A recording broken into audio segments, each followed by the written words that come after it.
Mime గురించి ఒకసారి ఆడియన్స్కి ఏమైనా చూపిస్తారా? రెండు పట్టుకున్నాం అనుకోండి, you can create anything. So నా స్పేస్ ఇంతే, but you can create anything. ఎలా వచ్చింది సార్ అసలు ప్యాషనేట్ అది? చిన్నప్పుడు స్కూల్లో అంకుశాలని ఒక మిత్రుడు ఉండే, తను చేస్తున్నప్పుడు మీకు అసలు పెళ్లి మీద ఇంట్రెస్ట్ లేదంటే కదా, కట్ చేస్తే లవ్ మ్యారేజ్ చేసుకున్నారని తెలిసింది. ఎయిర్పోర్ట్లో చూసి మాట్లాడుతున్న సందర్భంలో నాకు ప్రపోజ్ చేసింది. సో ఫౌజీలో క్యారెక్టర్ ఎలా ఉండిపోతుంది? డెఫినెట్లీగా హిస్టరీని సృష్టిస్తుంది.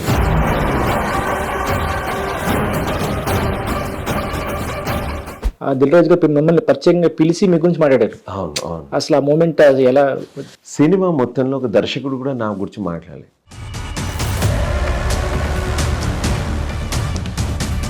సో ఇన్స్పిరేషన్గా చెప్పారు మదర్ గురించి, ఒకసారి చెప్తారు.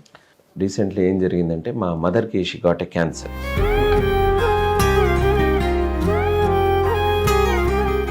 Hi views, this is Yashwant. ఈరోజు మన ముందున్న స్పెషల్ గెస్ట్ ఆయన ఒక మైమ్ మధు గారు. ఎవరో కాదు, ఆయన బలగం మూవీ ద్వారా మన ముందు పరిచయం అయ్యారు. కానీ దానికన్నా ముందు మైమ్స్లో చాలా పేరు ప్రత్యేకతలు సంపాదించుకున్నారు.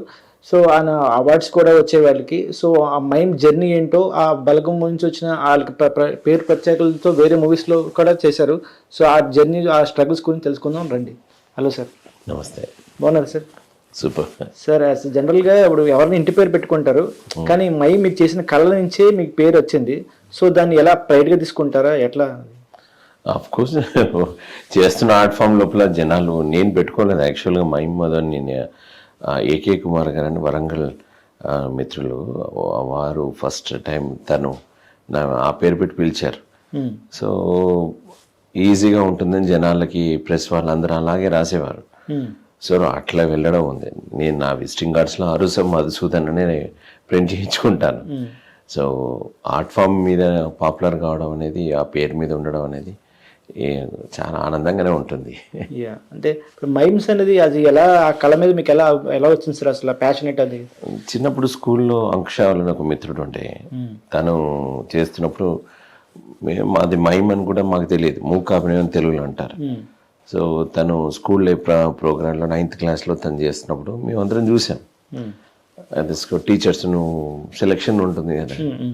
సో టీచర్స్కి ముందు చేస్తుంటే ఇంట్రెస్ట్గా మాకు చూడడం జరిగింది. అది నా మైండ్లో ఉండింది.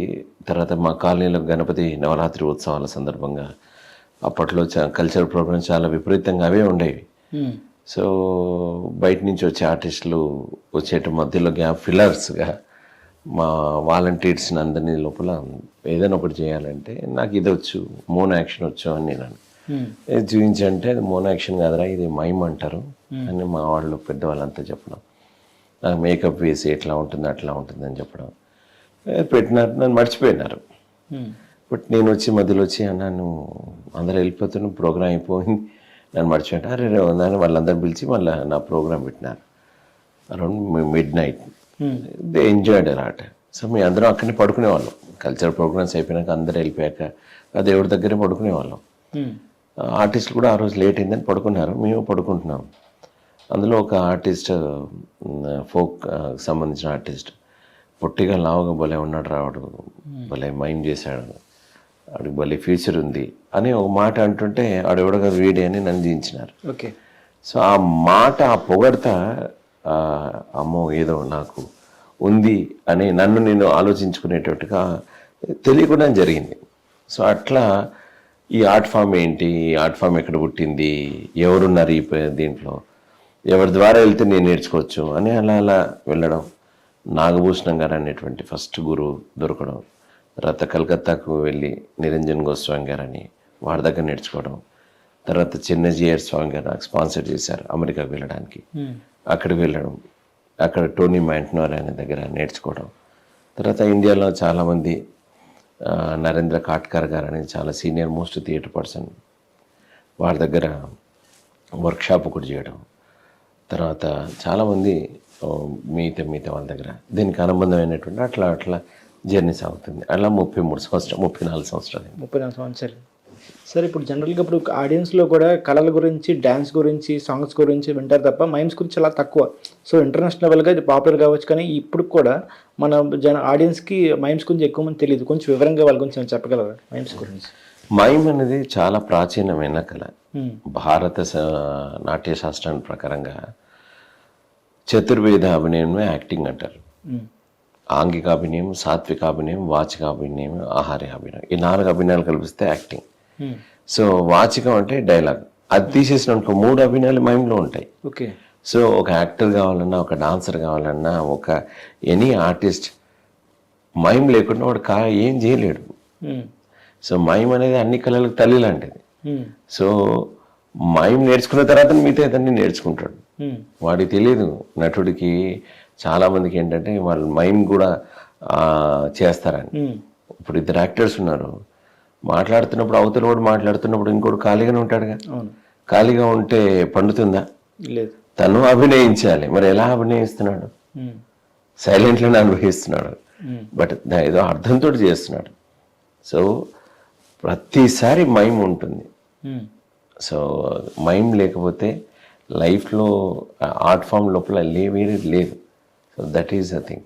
సో పాపులారిటీ అంటే దాన్ని ప్రత్యేకమైనటువంటి కళగా చాలా తక్కువ మంది కళాకారులు ఉన్నారు, కానీ ఈ కళను ఉపయోగించుకొని అందరూ గొప్పవాళ్ళైన ఉన్నారు. కమల్ హాసన్ గారు కావచ్చు, రాజేంద్ర ప్రసాద్ గారు, చిరంజీవి గారు, రజనీకాంత్ గారు, వాళ్ళు నేర్చుకునే ఇన్స్టిట్యూషన్లో మైమ్ పాఠాలు చెప్పినారు. వాళ్ళు మైమ్ నేర్చుకున్నారు. So without mime they can not. Even ఒక మంచి డాన్సర్ కావాలంటే అభినయానికి సంబంధించి నేర్చుకోవాలి. వాళ్ళ అభినయం సరిగా లేకపోతే ఎలా? సో పాయింట్ ఏంటంటే మైమ్ లేకపోతే ఆర్ట్ ఫామ్ లేదు. సో ప్రత్యేకించి ఇండివిజువల్ ఆర్ట్ ఫామ్గా ఆర్టిస్టులు తక్కువ ఉన్నారు, కానీ మైమ్ని ఉపయోగించుకొని అన్ని కళలు నడుస్తున్నాయి ఇండైరెక్ట్గా. అది బేస్. అది వితౌట్ పునాది నువ్వు బిల్డింగ్ కట్టగలుగుతావా? లేదు. సో అది తల్లి, అది ఇంకా అది లేకపోతే ఇంకోటి లేదు అది. సో ఇట్ ఈస్ అ బేస్ను తల్లిని మర్చిపోయినట్టుగా ఉండదు. సో మన మైమ్ భారతదేశంలో అంతర్లీనంగా ఉంటుంది. బయటి కంట్రీస్ లోపల ఒక ప్రత్యేకమైనటువంటి కళగా ఉంది, అంతే. ఓకే సార్, ఫ్యామిలీ బ్యాక్గ్రౌండ్ ఏంటి సార్? ఎట్లా సపోర్ట్ చేసేవారు మీ మైమ్స్కి వెళ్తున్నానంటే? ఎట్లా ప్రోగ్రామ్స్కి వెళ్ళేటప్పుడు అప్పట్లో ఎక్కువ సపోర్ట్ ఉండేది కాదు. కారణం ఏంటంటే నేను I want to become a doctor, A Madhusudan MBBS అని నేను 6th క్లాస్లో నా ప్రోగ్రెస్ కార్డ్ మీద రాసుకున్నాను. అంత ప్యాషనేట్ ఉండేది. We are middle class family. మా ఫాదర్ ఎప్పుడో రెవెన్యూ డిపార్ట్మెంట్ అక్కడికి వెళ్ళేసేసి రాత్రి ఇంటికి వచ్చేవాళ్ళు, చాలా కష్టపడేవాళ్ళు. ఒక చిన్న మామూలు ఉద్యోగం నుంచి వచ్చిన వ్యక్తి ఒక అటెండర్ స్థాయి నుంచి స్టార్ట్ చేశారు తన జర్నీ. సో ఎలా ఉంటుంది, నా కొడుకు మంచి చదువుకొని గొప్పవాడే ముందుకు వెళ్ళాలని ఉంటుంది, కానీ ప్రోగ్రాం పెట్టాలి ఇవన్నీ అంటే వాళ్ళకి ఒక డిగ్రేట్గానే ఫీల్ అయినటువంటి వాతావరణం అప్పుడు. సో ఇన్ని ఛానల్స్ లేవు, ఇన్ని టీవీ ఛానల్స్ కానీ మీడియా సపోర్ట్ కానీ అప్పుడు అంతే లేదు. సో కాకపోతే వేదికలు ఎక్కువగా ఉండేవి, అవకాశాలు, చాలా ప్రోగ్రామ్స్ ఉండేవి. ఇప్పుడు చాలా తగ్గిపోయాయి. ఆఫ్టర్ కరోనా అయితే మొత్తం పోయాయి. కానీ we have a multiple options open అయ్యాయి. ఒకటి పోతే ఒక తలుపు మూసుకుంటే ఇంకో తలుపు తెరుచుకున్నట్టుగా అనేక అవకాశాలు పుట్టినాయి. కానీ ఆనాటి కాలం లోపల, ఆనాటి పరిస్థితుల్లో వాళ్ళ యొక్క ఆలోచన స్థాయికి ఏ తల్లిదండ్రులు ఆర్ట్ పట్ల తక్కువగా మొదలు చూపించేవారు. ఎస్పెషల్లీ తెలంగాణ కానీ ఇటువైపు చాలా తక్కువగా ఉండేది. సో నన్ను చాలా వెనక్కి లాగడానికి ట్రై చేసినారు. బట్ అందువల్లనేమో ఇంకా ముందుకు వెళ్ళాలనేటువంటి పట్టుదల పుట్టింది. వాళ్ళు వద్దంటుంటే ఇంకా మొండి పట్టు పెరిగింది నాకు. సో వాళ్ళు తెలియకుండా నన్ను ప్రోత్సహించినట్టయింది. సార్, తెలంగాణ గురించి చెప్పారు కాబట్టి జబల్పూర్లో ఒకసారి మీరు ప్రోగ్రామ్ చేశారు. ఐ మీన్ ఇంటర్నేషనల్ అవార్డు మైమ్స్కి వెళ్ళినప్పుడు, మైమ్ ఫెస్టివల్కి వెళ్ళినప్పుడు అక్కడ అన్నారంట కదా, తెలంగాణ నుంచి వచ్చారంటే కొంచెం తక్కువగా చూసారంట కదా. అక్కడ ఇంటర్నేషనల్ మైమ్ ఫెస్టివల్, మా నేషనల్ మైమ్ ఫెస్టివల్ జరుగుతున్నప్పుడు తెలంగాణ రాష్ట్రం వచ్చిన మొట్టమొదటి 1-2 months ఇంత అయిందే. దెన్ అంటే అప్పుడే పుట్టింది జనాల లోపలంగా ఏ స్టేటు ఏంటి అప్పుడు ఆ వేరే తిరిగా భావన ఉండే. తర్వాత కేసీఆర్ గారు వచ్చిన తర్వాత దాని రూపురేఖలు ఇప్పుడు మొత్తం మారిపోయింది, అది వేరే విషయం. సో అప్పుడు జనాలు ఒక తక్కువ ఫీలింగ్ ఉండే, ఈజ్ ఫ్రమ్ అవి నయా పైదావేనా తెలంగాణ సే ఆగయా అని అనగానే అతను యాంకర్ ఒకటి చెప్పినా తీసుకునే వాళ్ళ యొక్క మనస్తత్వం ఎట్లా ఉన్నదంటే ఛత్తీస్గఢ్ అండ్ అప్పుడే వెనుకబడిన ఉన్న రాష్ట్రాల కింద తెలంగాణ కూడా వెనక్కిబడినటువంటి ఒక తక్కువ భావంతో ఉన్న అభిప్రాయం ఉండేటట్టుగా వాళ్ళు నవ్వినారు. ఐ ఫీల్ట్ ఏముంది శరీరంలో ప్రతి అవయవం ఇంపార్టెంట్, ఏ అవయవాన్ని తక్కువ చేసి మాట్లాడడం లేదు. ఇది భారతదేశం, భారతదేశం లోపల అన్ని రాష్ట్రాలు సేమ్. అవి ఒక్క రాష్ట్రం లేకపోతే భారతదేశం ఎట్లా అవుతుంది? సో అన్నీ కలిపితేనే కదా మనం ఒక దేశము సంవిధానం అనేది జరుగుతుంది. ఒక ఈ హెచ్చు తగ్గులు ఏంటి అనే ఒక ఫీలింగ్ ఎందుకు మనసులో ఒక యాజ్ అన్ ఆర్టిస్ట్గా ఒక చిముక్కంది. బట్ నాలో ఆనాటి ప్రోగ్రామ్ అయిపోయాక they given me standing ovation. Super. So I said, నాకేమనిపించిందంటే I should say something. You know వాళ్ళే మామూలుగా ఉన్న వాళ్ళే ఆడిటోరియం చేసినారు. Very proud to say I'm from Telangana. You know Kohinoor diamond అనేది గోల్కొండలో ఫోటోలో దొరికింది. గోల్కొండ ఫోటో ఇక్కడ లేదు, తెలంగాణలో ఉంది. So we are also from this my మాట also coming from Telangana state అని చెప్తే ఇంకా చప్పట్లు కొట్టినా. అలాగే అక్కడ జబల్పూర్లో కొన్ని పత్రికలు కూడా రాసినాయి. ఓకే, అట్లా. సో మీరు చెప్పారు ఫ్యామిలీ బ్యాక్గ్రౌండ్ కొంచెం లోయర్ మిడిల్ క్లాస్ అని. సో ఈ కెరీర్ కానీ తీసుకున్నారు కదా ఈ ఫీల్డ్లో, సో ఎటువంటి స్ట్రగుల్స్ ఎదుర్కొన్నారు మీరు? యాక్చువల్గా నేరళ్ళ వేణుమాధవ్ గారు నాకు ఇన్స్పిరేషన్ ఈ ఆర్ట్ ఫామ్ లోపల నిలదొక్కుని ముందుకెళ్దామని. వారు ఒక టీచర్, నేను ఒక చిన్నపాటి ఉద్యోగం సంపాదించి అలాగే ఆ ఉద్యోగం మీద వస్తున్న డబ్బుతోటి ఈ ఆర్ట్ ఫామ్ని ముందుకెళ్ళాలనేటువంటి వారి మాదిరిగా నేను ఆలోచించేవాడిని. కానీ వాళ్ళ అబ్బాయి కానీ గురువుగారు కానీ ఆయన ఉన్నప్పుడు అలా ఆయన అట్లా వద్దాయా నువ్వు ముందుకెళ్ళు అనేది ఉండేది. కానీ లేదు గురుగారు, మీరు టీచర్గా ఉండడం వల్లనే మీరు వెళ్ళినారు, మీరు ఆ ధైర్యం లేకపోతే మీరు ఎలా ఉండేది అని నాకు ఒక ప్రాక్టికల్గా ఉండేది మైండ్లో. ఒక చిన్న ఉద్యోగం సంపాదించాం, కిడ్స్ కాలేజ్ అని హుజరాబాద్లో.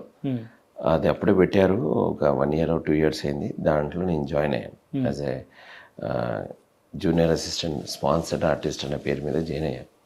ఆ యాజమాన్యం వాళ్ళంతా కుటుంబ సభ్యులుగా నన్ను చాలా ఎంకరేజ్ చేసేవాళ్ళు.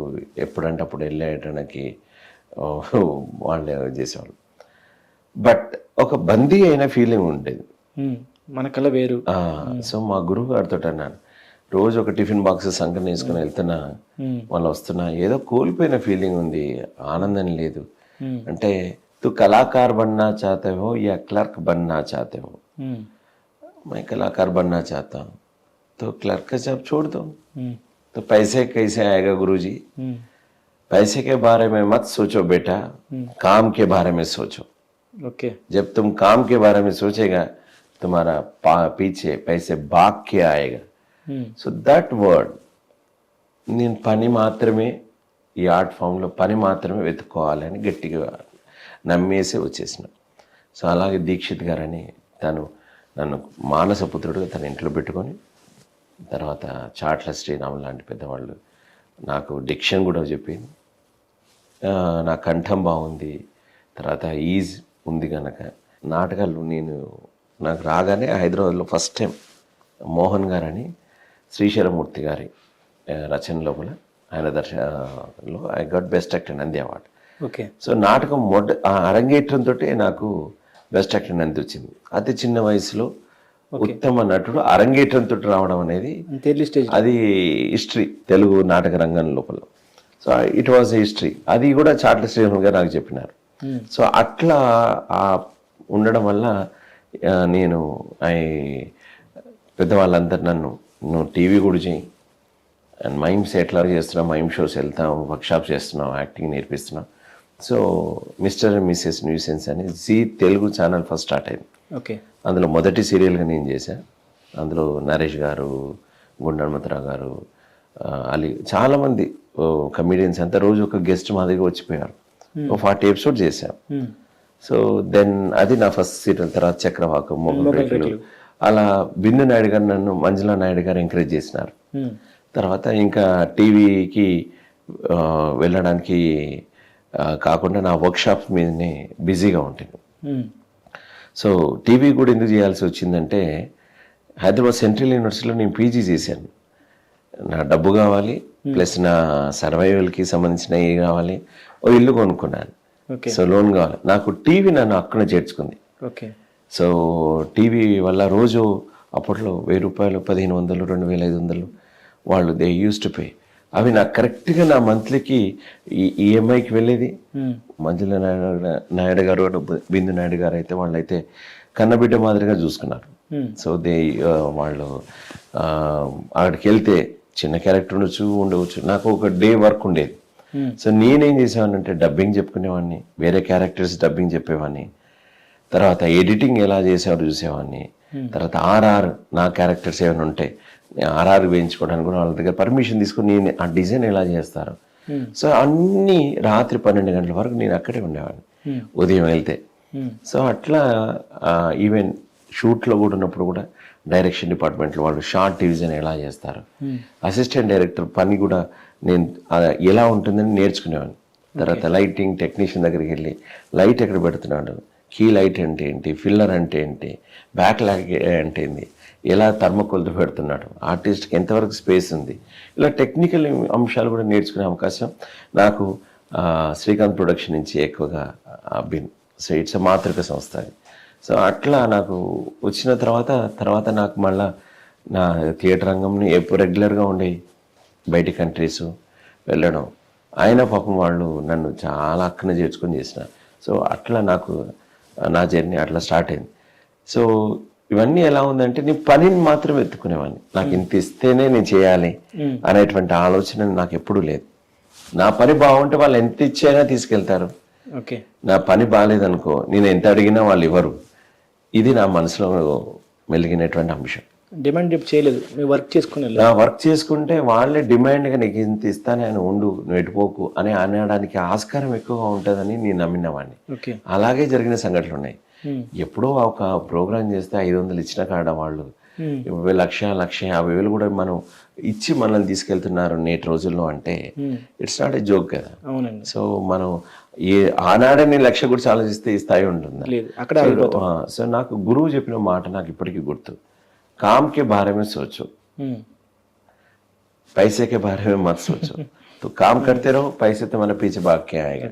సో ఐ కేమ్ విత్ హైదరాబాద్కి వచ్చినప్పుడు ఒక సూట్ కేసుతో వచ్చా. ఒకటే సూట్ కేసు, అందులో 2-3 జాతర బట్టలు, నా సబ్బు, టూత్ బ్రష్, అంతే. దీక్షిత్ గారి ఇంటికి వచ్చినప్పుడు ఇప్పుడు ఐ హ్యావ్ ఓన్ అపార్ట్మెంట్ ఉంది, ఓ కార్ ఉంది, ఓ బైక్ ఉంది, ఓ సైకిల్ ఉంది. సో సంసారం ఉంది. సో ఇవన్నీ ఎక్కడి నుంచి వచ్చినాయి? ఆర్ట్ ఫామ్ నుంచి వచ్చినాయి. సో నా పని నుంచి వచ్చినాయి. సో పనిని నమ్ముకున్నంతే, ఇంకేం లేదు. సో ఎప్పటికప్పుడు అప్గ్రేడ్ కావడానికి కావాల్సినటువంటి వాతావరణం, ఎవరైనా గురువులు వస్తే వాళ్ళ దగ్గరికి నేర్చుకోవడం, ఇప్పటికి కూడా నేను వెళ్తాను. సో ఎప్పుడైనా కాదు, అసలు unit learn up to death. So ఇది అందరు చెప్తుంటారు, అది ఎంతవరకు నిజం అది అనుకునేవాడిని, కానీ బట్ అది నిజం. అది లేకపోతే మనం ఆగిపోతాం. So I learn horse riding, I learn నేను కలరీ పైటు, తాయిచి, ఎంతవరకు నా ఆర్ట్ ఫామ్కి అవసరం. యోగా డిప్లొమా హోల్డర్ని. కరోనా టైంలో హార్స్ రైడింగ్ వెళ్ళి నేర్చుకున్నాను. అండ్ చాలా కష్టంగా ఉంటుంది. తర్వాత కరసాం నేర్చుకున్నాను. So we need to work everyday. ఇప్పటికీ నేను మ్యూజిక్ ప్రాక్టీస్ చేస్తాను. నా కంఠం బాగుంటుంది, కానీ డబ్బింగ్ చెప్పేటప్పుడు శృతిలో చెప్పాలి, ఇవన్నీ కావాల్సి వస్తుంది.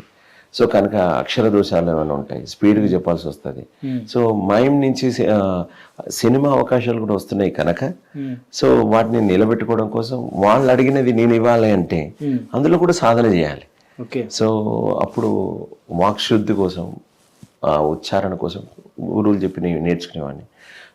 అలా సాధన కోసం ఇప్పుడు కూడా ఐ వేకప్ ఎట్ 3:30 ఉదయం. 4 to 5 ఒక మ్యూజిక్ క్లాస్ ఉంటుంది నాకు ఆన్లైన్, ఒక గురువు దగ్గర నుంచి. సో తర్వాత మళ్ళీ నా ఫిజికల్ అప్ టు 7:30, 8 వరకు నా ఫిజికల్ ఎక్సర్సైజ్ నడుస్తూనే ఉంటుంది. So you need to work on out your body. నీ బాడీ ఇప్పుడు మైమ్ ఆర్టిస్ట్కి ఇన్స్ట్రుమెంట్ ఏంటి? శరీరమే. శరీరం సరిగ్గా లేకపోతే మైమ్ ఎక్కడ చేస్తాడు? నా దగ్గర ఇంత లోపల ఏదో ఉంది అని ఉన్నా కానీ నువ్వు ప్రదర్శించకపోతే వేస్టేగా, waste. You cannot. So you need to health properly, అన్నీ ఫిట్గా ఉండాలి, అన్ని ప్రాపర్గా చేసుకోవాలి. సో నీ వెపన్ని ఎప్పటికైనా సెట్ చేసుకోవాలి.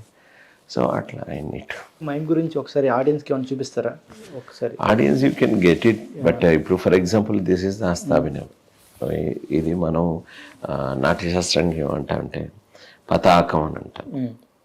ఈ పతాకాన్ని మామూలుగా ఈ ఫోర్స్ పెట్టినాం అనుకోండి, నా మనసు లోపల ఒక భావన వచ్చేసేసుకొని ఇక్కడ ఏదో ఉంది అని అనుకోండి, then you will feel something. Okay. So ఇక్కడనే ఉంటుంది అది, then you will see. So so you can create any illusion. Okay. So చేతులతోటే ఒక ప్రదర్శన, హోల్ బాడీ తోటి ఒకటి. సో నేను మామూలుగా జస్ట్ ఈ పాయింట్ తోటి, దీన్ని చిన్ముద్ర అంటాం, రెండు పట్టుకున్నాం అనుకోండి, దీనికి చూసాను నేను, పై చూస్తే మీరు కూడా చూశారు. So then you can create anything. అదే దీన్ని పిడికిలు చేశాను అనుకో, you can create anything right. So నా స్పేస్ ఇంతే, but you can create anything. Wonderful sir.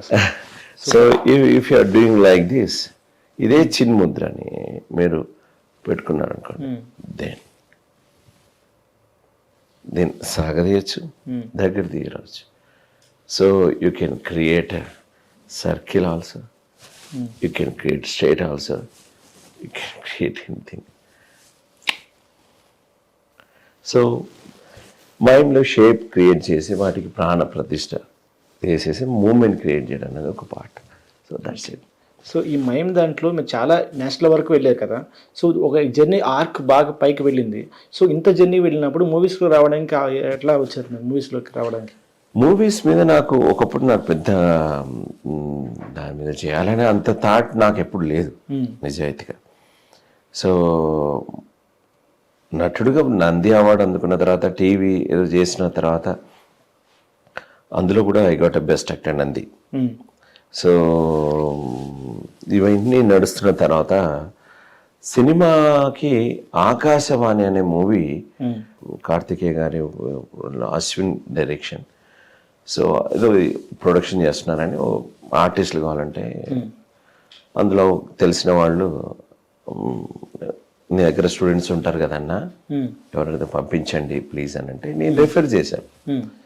సడన్గా వాళ్ళు నన్ను చూసిన తర్వాత, అన్న మీరు దయచేసి ఏమనుకోవద్దన్నా, భిక్షు గారి కూతురు, Hyderabad central university one of my teacher, వారి కూతురు, అన్న ప్లీజ్ అన్న ఒక క్యారెక్టర్ అనుకుంటున్నారు, అన్ని క్యాస్టింగ్ అయిపోయినాయి, ఒక్క క్యారెక్టర్ దొరకట్లేదు, దాన్ని అలా పెట్టినారు, ఒకరిని అనుకున్నారు కానీ అంత సాటిస్ఫాక్షన్ లేరు, మీరు కొంచెం ప్లీజ్ అన్న అంటే, సరే అట్లాగే. బట్ నాకు ఈ ఆడ సినిమా అంటే అనవసరమైనటువంటి ఫాల్స్ ప్రెస్టేజ్ ఎట్లుంటుందో ఏమో, ఇమ్మడని వ్యవహారం ఏమో, ఎట్లా ఏం కాదన్నా నువ్వు రా అన్నాను. వెళ్ళగానే ఏదో చెప్తే వాళ్ళ తగ్గట్టుగా చిన్న ఇన్సిడెంట్ చెప్తే చేసి చూపించాను, నాకు ఇట్లనే కావాలన్నా, ఇదే కావాలన్నా, ఇంకా 5-6 వెరైటీలు చేస్తామంట, వద్దమ్మా ఇదే కావాలి. సరే 3 days తర్వాత గొట్టె కావాలి, తీర చూస్తే అది రాజమౌళి గారి కాంపౌండ్, వాళ్ళ అబ్బాయి ఏదో ప్రొడక్షన్ అనుకొని, తర్వాత అది మళ్ళీ వేరే వాళ్ళు తీశారు. బట్ ఆ మూవీ 95% వారి ఆధ్వర్యంలో జరిగింది. మా సెట్లోనే RRR షూట్ కూడా జరిగింది. ఆ సెట్లోనే మా సెట్ నచ్చింది రాజమౌళి గారికి, నచ్చి దాంట్లో ఒక కొన్ని సీన్స్ కూడా చేశారు. నచ్చేవారు రాజమౌళి గారు? వచ్చి చూసినారు ఒకసారి, ఎందుకంటే వాళ్ళ అబ్బాయి దానికి బిగినింగ్ లో సపోర్టివ్గా ఉండే, తర్వాత వాళ్ళు RRRలో బిజీగా ఉండడం వల్ల ఆ ప్రొడక్షన్ ని వేరే వాళ్ళకి ఇచ్చి ఏదో చేసినారు. అది ఆకాశవాణి, అది కరోనా రావడం వల్ల అది వెళ్ళి ఓటీటీ ప్లాట్ఫామ్ లో రావడం వల్ల ఎవరు చూడలేకపోయారు, చాలా తక్కువ మంది చూశారు. సపోజ్ నేషనల్ అవార్డుకి వెళ్తుంది అని జనాలలో అంత గొప్పగా ఆలోచన ఉండేది, అంత మంచి సినిమా అది ఆకాశవాణి. సో అది చేసిన తర్వాత అప్పుడు పనిచేసినప్పుడు టెక్నీషియన్స్ కానీ ఆర్టిస్టులు కానీ మౌత్ పబ్లిసిటీ అవుతాయి కదా, నేను పని దొరికితే if you are good then they will call. So నాకు అదే నమ్మకం. సో వాళ్ళు అక్కడి నుంచి ఇలాంటి మెల్లిగా నా బలగం దాకా వెళ్ళింది. ఆకాశవాణి సినిమా చూసి ప్రియదర్శి మిగతా వాళ్ళంతా ఆ రోజు వచ్చారు. అందులో క్యారెక్టర్ వేణు నాకు వేరే కోణంలో పరిచయం. ఊరికే కలవడానికి వెళ్ళినప్పుడు ముందు రోజే తన సినిమా చూశాడు. అన్న ఇలా ఒక తమ్ముడు క్యారెక్టర్ ఉంది అని నాకు చెప్పినాడు. So then we went and అతను ఆడిషన్ తీసుకున్నాడు నన్ను. ఓకే, తీసుకొని మేము అలాగైనా చేద్దామని అలా వెళ్ళిపోయాం. అప్పటికి వేరే క్యారెక్టర్ కోసం గడ్డము జుట్టు అలా ఉండే, కానీ ఆ క్యారెక్టర్ కోసం మొత్తం నీట్గా చేసి చాలా తక్కువ గడ్డం 3-4 days ఉన్నటువంటి అలా చేసుకుని దాని సో బలగం వచ్చిన తర్వాత జనాలలోకి వెళ్ళింది, కానీ బలగం సినిమా చూసి అవకాశాలు నాకేం రాలేదు. కానీ బలగం లోపల గుర్తింపు వచ్చింది. చాలా బాగుంటుంది సినిమా, చాలా గుర్తింపు వచ్చింది. చాలా మంది వీరిని ఇలా పెట్టుకోవచ్చు, అలా పెట్టవచ్చు, అలా క్యారెక్టర్ పెట్టుకోవచ్చు అని అనుకున్నారు. కానీ ఆ అనుకున్న టైం లోపల క్యారెక్టర్స్ అన్ని షూట్లకు వెళ్ళిపోయి ఉంటాయి. ఇప్పుడు రావడం స్టార్ట్ అవుతుంది. ఓకే, ఇప్పుడు ఒక మెయిన్ లీడ్గా ఒకటి సైన్ చేశాను నేను. సో ఇట్లా ఇట్స్ గోయింగ్ ఆన్ నా. సో మెయిన్ విలన్గా చేస్తున్నాను. సరిపోదా సినిమాను ఒకటి కమర్షియల్ మూవీ పడిన తర్వాత దెన్ ప్రభాస్ గారితో ఒక మూవీ చేస్తున్నాను. రామ్ చరణ్ గారి మూవీ ఒకటి చేస్తున్నాను. సో ఒక రిలీజ్కి ఒక 4 సినిమాలు సిద్ధంగా ఉన్నాయి. సో ద పాయింట్ ఏంటంటే ఒక్క మూవీ వల్ల, ఆకాశవాణి అనేటువంటి ఒక మూవీ వల్ల నా జర్నీ సినిమా వైపు అడుగులు పడింది. ఓకే, సో డబ్బు వస్తుంది, పేరు వస్తుంది, నాకు మైమ్ కావాల్సినటువంటి నాకు ఏంటంటే I want to make a one institution. నేను యాజ్ యాక్టింగ్ టీచర్గా మైమ్కి బాడీ అండ్ మూవ్మెంట్ టీచర్గా FTA పూణే ఫిలిం ఇన్స్టిట్యూట్ లోపల నేను పాఠాలు చెప్పేవాడిని. 2011 నుంచి అక్కడ సిలబస్ ఇవ్వడం అట్లా నడుస్తుంది. సో పాయింట్ ఏంటంటే ఇక్కడ ఒక గురుకుల్ సిస్టమ్ లోపల ఒక ఇన్స్టిట్యూషన్ పెట్టాలి, బాడీ అండ్ మైండ్ మీద, బాడీ అండ్ వెదర్ వర్క్షాప్ లాంటివి అని నాకు కోరిక. అది 2-3 సార్లు ప్రయత్నం చేశా కానీ కాలేదు. అది ఆగిపోయింది. చిన్న జయస్వామి గారే ఫౌండేషన్ స్టోన్ వేశారు, బట్ ఒక ఇంజనీర్ మమ్మల్ని మోసం చేయడం వల్ల అది ఆగిపోయింది.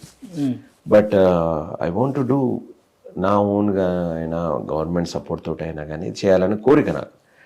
సో మూవీ వల్ల maybe we don't know someone getting more opportunity, whatever the amount will come, I want to make one good institution for this state.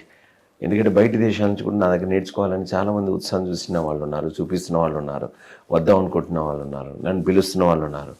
So that will be the another new place అవుతుంది. చాలామంది కోట్లు లక్షలు ఖర్చు పెట్టుకొని బయటికి వెళ్ళాల్సిన అవసరం లేదు. నా వెడేస్ ఫైన్ ట్యూన్ కోసం నా దగ్గరికి వస్తున్నారు, మైమ్ యొక్క ఇంపార్టెన్స్ తెలుసుకొని. ఇంతకుముందు నేర్పించే టీచర్స్ లేరు. నేనే నేర్చుకోవాలంటే కలకట్టాకో అమెరికాకి వెళ్ళాను. ఇప్పుడు నేర్చుకోవడానికి ఇండియాకి వస్తున్నారు. ఓకే, సో వరల్డ్లో ఉన్న టాప్ మోస్ట్ మైమ్ స్కూల్ ఫ్రాన్స్లో ఉంటుంది, ఫ్రెంచ్ ఆర్టిస్ట్. బట్ వాళ్ళకి నేను వర్క్షాప్ చెప్పాను, మీరు వెళ్ళాను. సో ద పాయింట్ ఏంటంటే once you prove your self, నీ నుంచి ఏదో ఉంది, కొత్తదనం ఉంది అని అంటే జనాలు డెఫినెట్లీ చేస్తారు.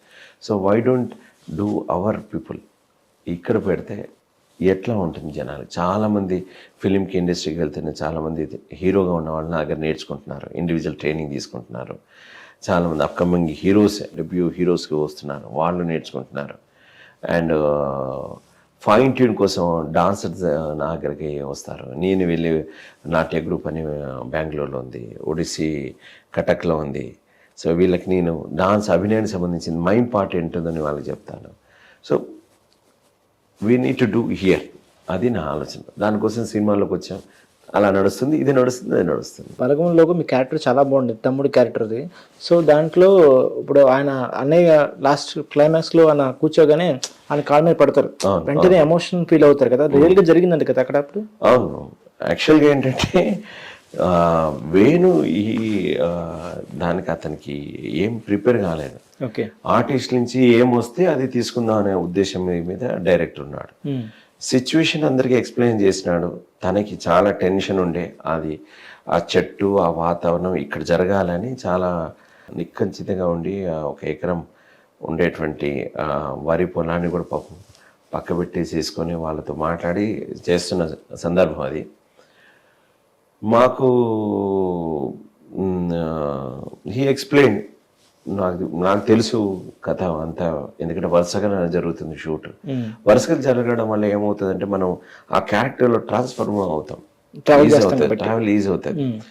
సో మేమందరం ముందు సీన్స్ చాలా విషాదంగా ఉండేవి. నేను వచ్చి పడిపోవడం ఇవన్నీ నన్ను చూడడానికి కూడా జనాలు వచ్చేవాళ్ళు.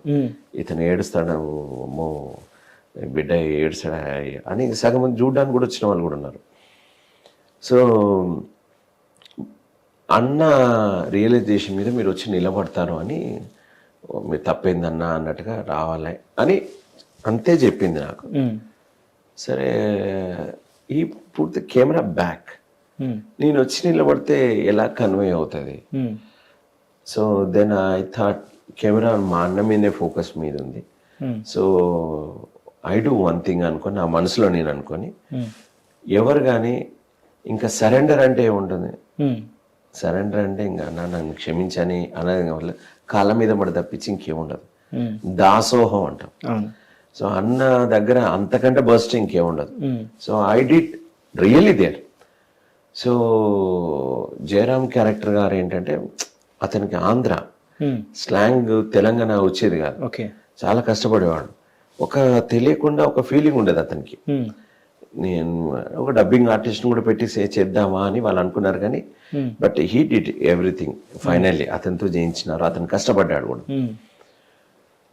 అతను కొంచెం రిజర్వ్డ్గా ఉండేవాడు పాపం కొంచెం. కానీ ఆనాడు ఆ ఇన్సిడెంట్ ఎప్పుడైతే పడిన తర్వాత నిజంగా అతను ఏడ్ చేసినాడు. బయటకు వచ్చేసి షార్ట్ అయిపోయిన తర్వాత నేను ఎవరితో మాట్లాడేవాడిని కాదు, తను ఎవరితో మాట్లాడాను. అతను నా దగ్గరకు వచ్చి గట్టిగా, మధు మీరు అలా కాళ్ళ మీద పడగానే నాకు నిజంగా దుఃఖం వచ్చేసింది అని కౌలించుకున్నాడు. So that leads me another level. Cinema మొత్తం లోపల ఎక్కడైనా చిన్న చిన్న తొక్కుడాలనే ఉంటాయి, కానీ అది జనాలకి అక్కడి నుంచి నెక్స్ట్ ఎమోషన్కి వెళ్ళడానికి బర్స్ట్ అయింది. సో సేమ్ అదే I will say one thing only, that's it. Once you involve, దృశ్యం కనబడిపోతుంది. If you are not involve, నువ్వు చెప్పింది విని చేయాల్సి వస్తుంది. నటుడు అనేవాడు ఏంటంటే దర్శకుడి యొక్క ఊహనికి దగ్గర కావాలి, అతని పండించడానికి నీ యొక్క తాహత కూడా ఉండాలి. కొందరు దర్శకులకు అక్కర్లేదు, చెయ్యి అంతే పెట్టు, అంతే ఇంకెక్కువ చేద్దాం అంటారు. వాళ్ళకి అంతే కావాలి, అంత అయితే వాళ్ళ ఊహ పాడైపోతుంది. సో అదే అర్థం చేసుకొని వెళ్ళగలిగేటువంటిదే కెమెరా యాక్టింగ్. ఇట్స్ వెరీ అర్థం చేసుకుంటే చాలా సులువు. ఎందుకంటే మన కోసం పనిచేసే వాళ్ళు చాలా మంది ఉంటారు, అంతమంది నిన్ను నిలబెట్టడానికి ట్రై చేస్తుంటారు. మ్యూజిక్ ద్వారా, ఎడిటింగ్ ద్వారా, కెమెరా ద్వారా, వాళ్ళ యొక్క ఊహల ద్వారా. సో మన కోసం అంతమంది పనిచేస్తారు. సో కనుక ఒక్కసారి అందరిని అర్థం చేసుకుంటే చాలా సులువు, చాలా ఇష్టం, చాలా విజువల్ ఏర్పడుతుంది. సో నాకు మైమ్ ఉండడం వల్ల ఈ ఎడిటింగ్ కానీ, లైటింగ్ కానీ, కాస్ట్యూమ్ డిజైనింగ్ కానీ, తర్వాత మూమెంట్ కానీ, అభినయానికి సంబంధించినవి కానీ కొన్ని ఏళ్ల నుంచి నేను ప్రాక్టీస్ చేయడం వల్ల నాకు తక్కువ కాలంలోనే అందుకునేటువంటి అవకాశం దక్కింది. దాంట్లో ఇంకో సీన్ ఉంటుంది, బాపు అరుస్తారు ఆయన పడుకున్నప్పుడు బాడీ మీద, బాపు అరగగానే ఆయన వెంటనే రియాక్ట్ అయ్యారంట కదా. సో అది అప్పుడు మామూలుగా అందరు చెవులో పిలుస్తారు. లాస్ట్ అది షాట్ లేదు, సినిమాలో లేదు, నా బ్యాక్ షాట్ వేసినారు యాక్చువల్గా. సో దెన్ ఆయనే లౌక్యం తోటి మామూలుగా అందరు పిలిచినప్పుడు తను అన్నాడు, సార్ అందరు పిలిచినప్పుడు నాకు ఒక తీరుగా ఉంది, మీరు పిలిచినప్పుడు లోపల పేగులు దిగినట్టుగా అయింది, వేరే సార్ అని అన్నాడు. అంటే పాయింట్ ఏంటంటే నేను నా బ్యాక్గ్రౌండ్ తెలంగాణ బ్యాక్గ్రౌండ్, నేను అనేక చావులను చూసిన. మాకు పద్మాక్ష గుట్ట దగ్గర బాడీని తీసుకెళ్తున్నప్పుడు కింద పడుకోబెట్టి అవన్నీ నా చిన్నప్పుడు జ్ఞాపకాలు ఉన్నాయి. So literally I involved. ఇంకోటి మీకు ఊరికే దాంట్లో చిన్న జ్ఞాపకం, శవం పాడిగట్టుకొని తీసుకెళ్తున్నప్పుడు అందరు నడుచుకుంటూ వెళ్తాం, ఊరంతా వస్తుంటుంది కొమరయ్య పాట మీద. షార్ట్లో ఉన్నప్పుడు ఎవరికి చెప్పులు ఉండవు, మామూలుగా లాంగ్ షాట్ ఉన్నప్పుడు మిగతా వాళ్ళందరూ చెప్పులు వేసుకుని ఉంటారు, కానీ చెప్పులు ఉన్న షార్ట్ ఎక్కడ కనబడదు. కానీ నేను షార్ట్ ఉన్నా లేకున్నా నేను చెప్పులు వేసుకునేవాడిని కాదు. వాళ్ళు తిట్టేవాళ్ళు ఓకే, ఇది మొత్తం మండుటండి, ఆ కాళ్ళు బొబ్బులు వస్తున్నాయి అని పరిగెత్తి ఉండేవాళ్ళు. Okay, no I want to be like this. Involvement. So just let's see ఇంకా ఏం వస్తుందో, ఏం పెడతాడు, అతనికి ఏం వస్తుందో తెలియదు. So as an artist we need to be ready. Even Aakashavaani అనే మూవీ కూడా ఎండాకాలం జరుగుతుంది, ఒక రాయి మీద జరుగుతాయి, లిటరలీ బేర్బాడి మీద ఉంటుంది. వెళ్ళి నొక్కని పడుకునేవాడిని ఎండ మీద, ఒళ్ళంతా కాలిపోయి బొబ్బులుగా ఉన్న లోపల ఉన్నా కానీ అడాప్ట్ అయ్యేది. పరాకాష్ట, పిచ్చికి పరాకాష్ట అనేటువంటిగా వేరే వాళ్ళు అర్థం చేసుకునేవాళ్ళు.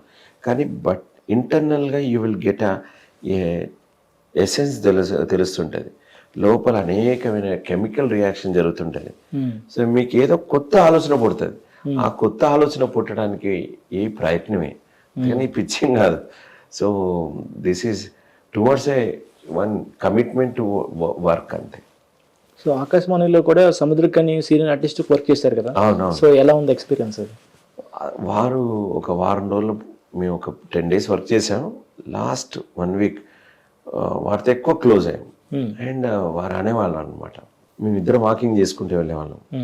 మధు గారు మీరు ఏంటండి ఇలా అంటే గూస్ పంప్స్ వస్తున్నాయి, ఇలా అంటే కన్నీళ్ళు వస్తున్నాయి, మీరు శరీరాన్ని ఎట్లా అంటున్నారు, మీరు ఎక్కడో ఉండాలండి, పడాలండి మంచి వేషాలు, మంచి దర్శకులు మిమ్మల్ని పికప్ చేసుకోవాలని. సో అట్లా చాలా పాజిటివ్గా మాట్లాడే వ్యక్తి, నాకు చాలా ఇష్టం ఆయన. ఒకసారి పవన్ కళ్యాణ్ గారిది ఒక మూవీ షూట్ జరుగుతుంది, భరణి గారిని కలవడానికి ఊరికి వెళ్ళా. అంటే దర్శకులు వేరే, సో నేను వెళ్ళాను. ఇలాగానే ఒక 10 minutes ఆపేసి హక్ చేసుకొని సో కూర్చొని దాన్ని స్పెండ్ అయ్యే గుడ్ టైం. చాలా మంచి వ్యక్తి. మేము ఇద్దరం 2-3 సార్లు ట్రెక్కింగ్కి వెళ్ళాలి అనుకున్నాం, బయటికి వీలు కాలే, కానీ but is very nice person. Okay, so Balagam కూడా రిలీజ్ తర్వాత ఈవెంట్ జరిగినప్పుడు మూవీ ఇంట్లో దిల్ రాజు గారు మిమ్మల్ని పరిచయంగా పిలిచి మీ గురించి మాట్లాడారు. అవును అవును. అసలు ఆ మూమెంట్ ఎలా? సినిమా మొత్తంలో ఒక దర్శకుడు కూడా నా గురించి మాట్లాడాలి. దర్శకుడు కానీ మిగతా ఆడియన్స్ మాట్లాడినారు, అందరు మాట్లాడినారు. మాట్లాడలేదు అనే మాట ఎందుకు చెప్తున్నానంటే, ఇంకెవరు మాట్లాడాల్సిన అవసరం లేనంత గొప్పగా ఒక వ్యక్తి మాట్లాడిన వారే producer. Okay, so Dil Raju గారు రవీంద్ర భారతి లోపల ఒక చిన్న ఈవెంట్కి వచ్చినారు, ఆయన గెస్ట్కి వచ్చినారు. ఆయన చాలా ఏళ్ళ నుంచి చూస్తున్న కేబీఆర్ లోపల. ఆయన వస్తుంటే నేను దూరం వెళ్ళిపోయేవాడిని, నాకు సినిమాతో ఏం సంబంధం. భరణి గారు నేను వాకింగ్కి వెళ్ళేవాళ్ళం, నాకు చాలా అత్యంత దగ్గర, నా పెళ్లి కూడా ఆయనే చేసింది భరణి గారు. సో సినిమా అంటే నేను దూరం వెళ్ళిపోయేవాళ్ళం. అంటే నాకు పరిచయం అయితే అంటే రాసి ఉంటే పరిచయం అవుతుంది, ఎందుకు ఇప్పుడు నాకు ఏం పని అయినతోటి అనేటువంటి భావంతో నేను ఉండేవాడిని. చాలా గొప్ప వ్యక్తి అండి రాజుగారు, చాలా టెక్నికల్ గా ఎక్స్పీరియన్స్ కానీ చాలా, అసలు చాలా గొప్ప వ్యక్తి. ఆయన అలా మాట్లాడతారని నేను ఎక్స్పెక్ట్ చేయలేదు. షాక్ అసలు వచ్చాగానే బాగా చేసా ఇలా అంటానే అనుకున్నాను. కానీ ఈ సినిమా చూసిన తర్వాత చాలా సీనియర్ మోస్ట్ ఆర్టిస్టులు, నటన లోపల బాగా పండినటువంటి వ్యక్తులు ఈ సీన్ గురించి నాకు చెప్పినారు. నువ్వు తుళ్ళుకుంటా నడుచుకుంటూ వస్తావు ఆటో నుంచి, కొంచెమే అది నిజంగా మమ్మల్ని ఒక క్షణం ఆపింది అని చెప్పినారు. ఒక ప్రొడ్యూసర్ చెప్తాడని నేను ఎక్స్పెక్ట్ చేయలేదు. ఎక్కడ డైరెక్టర్ చెప్తారు, డైరెక్టర్ చెప్తారు, కానీ ఆయన చెప్తారని చూసేసరికి ఐ వాజ్ థ్రిల్. సో సినిమాకి ఏ అవార్డులు రాకపోని గుర్తింపు అనేది ఒక వ్యక్తిని, నేను చెప్పాను కదా నా మైండ్ ఇలా స్టార్ట్ అయింది. ఒక వ్యక్తి పడుకునే ముందు వాడెవడో అన్నాడు చూసారు, మనసులో నుంచి పుట్టింది. అప్రిషియేట్ చేసినప్పుడు చేయాలండి. అది చిన్నపిల్లలు కావచ్చు, పెద్దవాళ్ళు కావచ్చు, ఆ చేసిన వాళ్ళని మనం గుర్తుపెట్టుకుంటాం. దానివల్ల మన లోపల ఫైర్ అనేది డెవలప్ అవుతుంది. So that he given. So అంత అనుభూతిగా దొరికింది. నేను అంత ఎక్స్పెక్ట్ చేస్తే నేను అనుకోలేదు. Really I enjoyed that one. So అదొక అవార్డుగా recognition is nice one, nice gesture. So జనరల్గా మీకు యాక్టర్గా మీకు ఈజీ మైమ్స్ చేయడం వల్ల మీకు ఎక్స్ప్రెస్ చెప్పడం కానీ సింగిల్ టేక్లో చేయొచ్చు. కానీ మీతో పాటు కాంబినేషన్ చేసే వాళ్ళు వేరే యాక్టర్ ఏ సినిమా కదా, వేరే ఏ సినిమా సరే, వాళ్ళు 2 సార్లు 3 సార్లు మీరు ఉన్నారు కదా, తగ్గి మనం చేయాలి, మీకన్నా ఎక్కువ చేస్తే ఈజీగా చేయగలరనే డిఫరెన్స్ ఎప్పుడైనా వచ్చిందా? సో ఎక్కువసారి టేక్ తీసుకోవాలి మీతో. సినిమాలో ఎప్పుడు కానండి కెమెరా ముందుకు వెళ్ళినప్పుడు అందరం ఒకటేనండి. ఎందుకంటే అది నిజాయితీగా ఉంటుంది కెమెరా. నువ్వు ఇలా చూస్తే అదే రికార్డ్ అవుతుంది, ఇలా చూస్తే అదే రికార్డ్ అవుతుంది. సో కనుక ఒకరు బాగా చేయలేదు, ఒకరు బాగా చేశారా అని ఉన్నా కానీ సీన్ పాడైపోతుంది. సో వన్స్ ఒక ఆర్టిస్ట్ వచ్చినప్పుడు ఆర్టిస్ట్ తోటి మీరు మమేకం కావాల్సిందే అండి, మమేకం కావాల్సిందే. అప్పటిదాకా నీకు తృప్తి ఉండదు, వాళ్ళకు తృప్తి ఉండదు. అంటే నాది వస్తే సరిపోయింది అంటే కుదరదు. అంటే నేను సోలో షాట్ పెడితే ఆ షాట్ బాగుంటుంది కావచ్చు కానీ తర్వాత సీన్ పాడైపోతుంది. So I don't look like a shot, I look like a scene. ఆ సీన్ లోపల నేను ఎంత సపోర్ట్ చేస్తే అవతల వాడికి బాగా చేయగలుగుతాడు, అక్కడి నుంచి అతను ఎంత చేస్తే నాకెంత వస్తుంది అది రాబట్టుకోవడం ట్రై చేస్తాను. నేను ఇవ్వడానికి ట్రై చేస్తాను, రాబట్టుకోవడం చేస్తాను. So it's a give and take process అండి. సో ఒక్కడితో అస్సలు కాదు, ఇది యూనిటీ వర్క్ అండి. సినిమాకి పేరు వచ్చిందంటే ఎవడైనా నా వల్ల వచ్చిందని చెప్పుకుంటే పచ్చి అబద్ధం. లైట్ బాయ్ నుంచి ఎడిటర్ నుంచి మొత్తం పోస్టర్ డిజైన్ వరకు బయట పబ్లిసిటీ చేసే పద్ధతి కూడా నా దగ్గర బాగా అందమైన ఫోటో ఉంది. ఇంట్లోనే పెట్టుకుంటే అందరికి తెలియదు కదా, హాల్లో పెడితే వచ్చిన వాళ్ళకి కనబడతాను. So your placement is important. So producer అనే వాళ్ళు రిలీజ్ చేసి ఇవన్నీ కూడా ఇందులో లెక్కకు వస్తాయి. సో సక్సెస్ అనేవి కానీ జనాలకు వెళ్ళిందనంటే బాగుంది అని చెప్పిందంటే ఒక్కరి వల్ల కానే కాదు. So we are in a part in a team. So నేను కెమెరాకి వెళ్తే నా అనుభవం కాదు, ఆనాడు అందరితో కలిసి చేసినటువంటి కొత్త అనుభవం. ఓకే, అంతే. సో అలాగే నటకిరీటి రాజేంద్ర ప్రసాద్ గారు వర్క్ చేశారు మీరు. సో ఆయనకి మీమ్స్ నేర్పించారండి కదా గాలి సంపత్తిలో. సో ఎక్స్పీరియన్స్ అది. గాలి సంపత్తిలో అనిల్ రావుపూడి గారు ఒక సీన్ క్రియేట్ చేయమన్నారు. అందులో విలన్ గా కూడా చేశాను. సో ఒక సీన్, మంచి సీన్, ఈ డిడ్ గుడ్ జాబ్ అండి.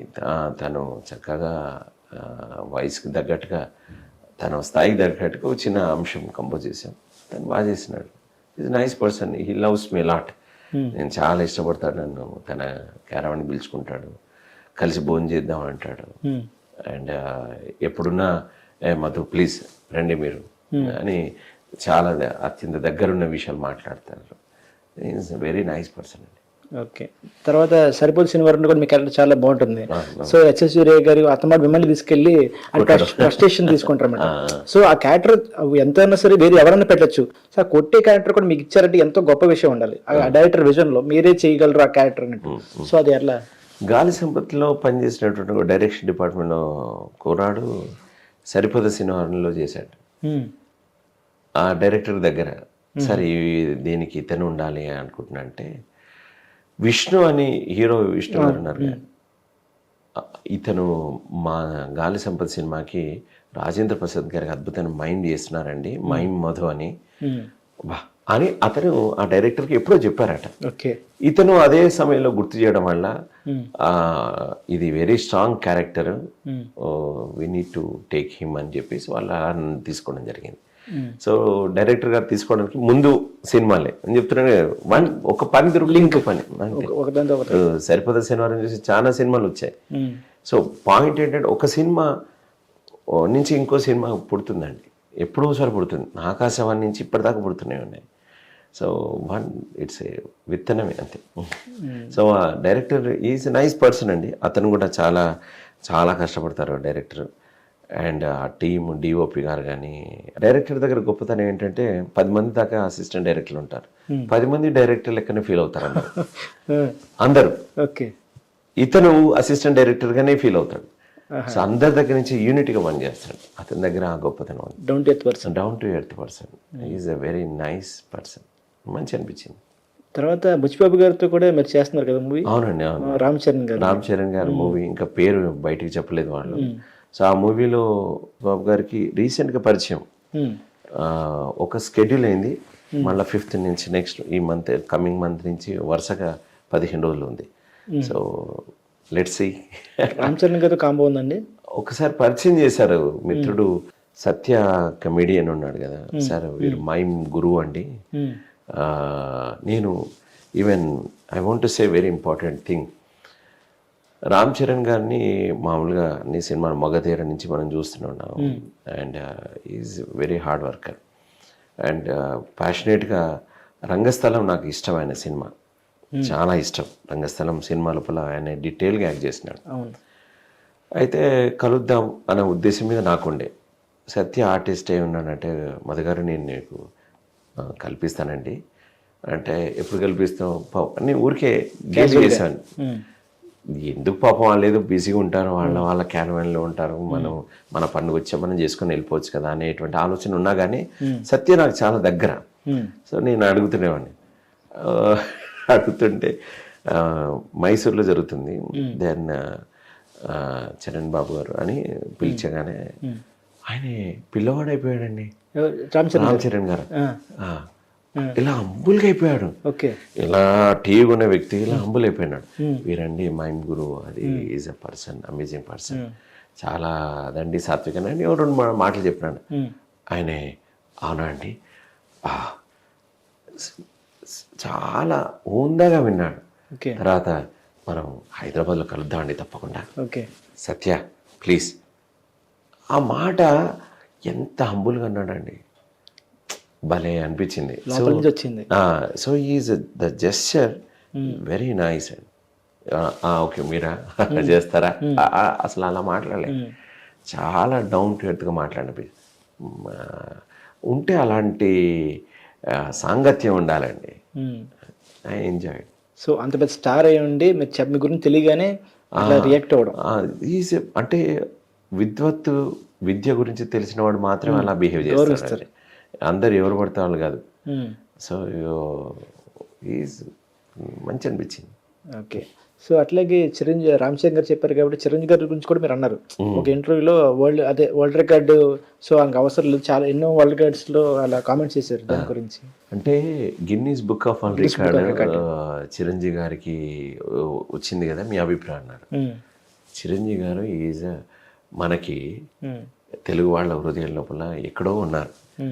Guinness book of world record అనేది వచ్చింది అనుకోండి, సంతోషమే, రాకున్నా సంతోషమే. వస్తే వచ్చిందని ఒక బయోడేట్లో యాడ్ అవుతుంది, రాలేదనుకోండి ఏం కాదు, దాని పెద్ద విషయం కాదు. అంటే అతన్ని టచ్ చేసేది అవార్డ్స్ గవర్నమెంట్ ఏవి కాదండి, పబ్లిక్ ఇచ్చేసే ఆల్రెడీ, ఎప్పుడో ఇచ్చినాయి. ఆ హృదయాలను గెలుచుకునే స్థాయిలో ఉన్నారు. ఇంకా ఆ స్థాయి మించిన తర్వాత ఏమొచ్చినా కానీ ఓ వచ్చిందా అని నవ్వుతాం, ఆనందపడతాం అంతే.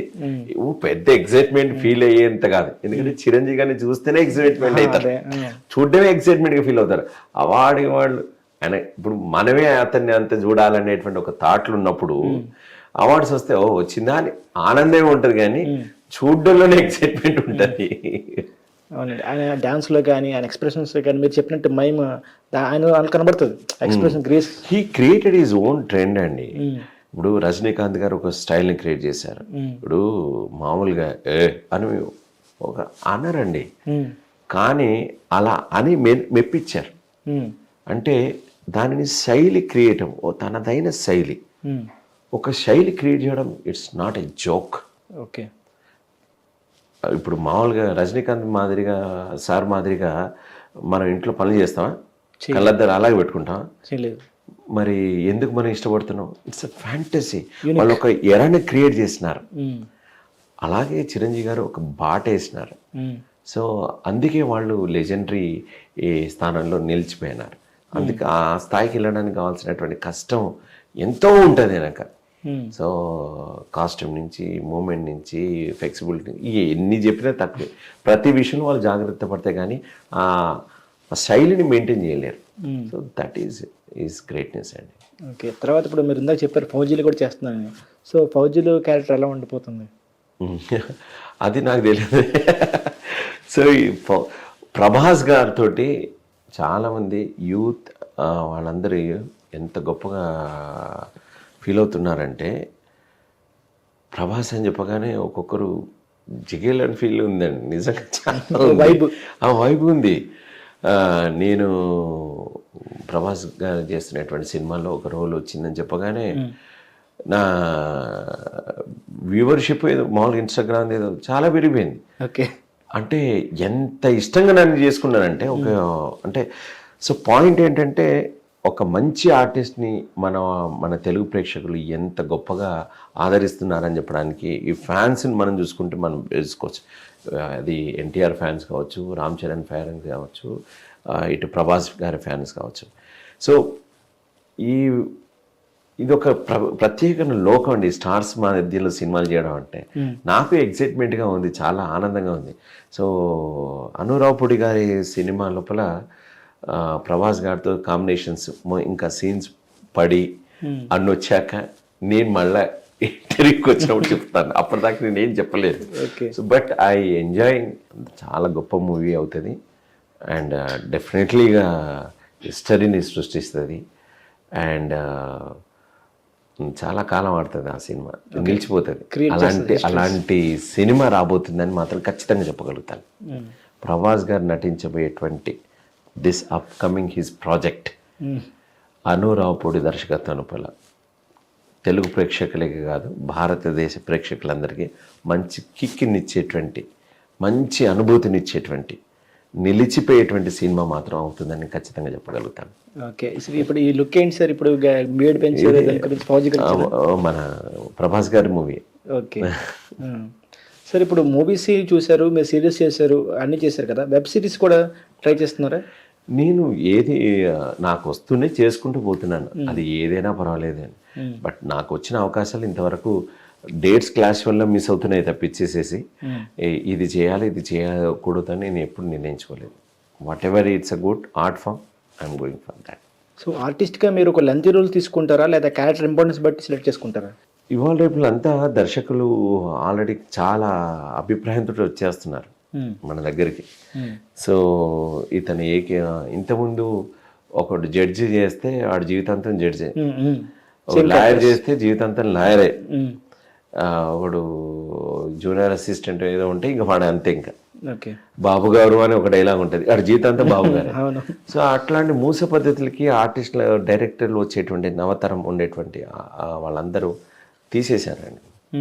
సో వాళ్ళు వస్తున్నప్పుడు ఇతని లోపల ఇక్కడ ఉంది, పలానా డైరెక్టర్ అతన్ని ఉపయోగించుకోలే, నేను ఉపయోగించుకుంటాను అనేటువంటి కోణంలో వస్తున్నటువంటి దర్శకులు సంఖ్య పెరిగింది. సో దాదాపు ఒక ఆర్టిస్ట్ ఆలోచించుకోవాల్సిన అవసరం లేకుండా ఆర్టిస్ట్కే ఛాలెంజింగ్ అయ్యేటువంటి రోల్స్ తోటి వాళ్ళే వస్తున్నారు. సో అలాంటి ఆలోచనలు ఇంతకుముందు ఉండేవి కానీ ఇప్పుడు చాలా తక్కువ ఉందండి. ఓకే. సో ఇంకో ఇంటర్వ్యూ చూసాను, మీ మదర్ గురించి చాలా ఎమోషనల్గా చెప్పారు. సో ఇన్స్పిరేషన్గా చెప్పారు మదర్ గురించి, ఒకసారి చెప్తారు? మా mother, we are very middle class family. మా అమ్మ రోజంతా కష్టపడినా ఇల్లంతా మా కోసం కష్టపడేది. స్టీల్ డబ్బాలో ఇంత డబ్బాలో చిల్లర ఉండేవి, అవి అంతే మాకు తెలుసు. ఎలా గడిపిందో ఏంటో మాకు తెలియదు. ఇప్పటికీ మా మదర్ ఒక కొత్త శారీ కొనుక్కునేది లేదు. నేను కొనడానికి వెళ్తే తీసుకోవడానికి వెళ్తే నాకు కొని పెడుతుంది కానీ మా అమ్మ కొనుక్కోవడానికి ఇష్టపడదు. ఓ మంచి చెప్పులు వేసుకోవడానికి ఇష్టపడదు, ఓ మంచి బట్టలు కొట్టుకోవడానికి. మేము వేసుకుంటే చూసి ఆనందపడుతుంది తల్లి మనసు. అసలు తన కోసం ఏనాడు తాపత్రపడలేదు, మా కోసమే పడింది. కానీ మా అమ్మతో ఒక అనుబంధం ఏంటంటే, మా అమ్మ చెప్పుకుంటుంది, మా అమ్మ చాలా ఇష్టంగా నా బిడ్డ నా కోసం చేసిండు అనేటువంటి ఒక అనుభూతి మిగిల్చినటువంటి అంశం. రీసెంట్లీ ఏం జరిగిందంటే, మా మదర్కి she got a cancer. Okay.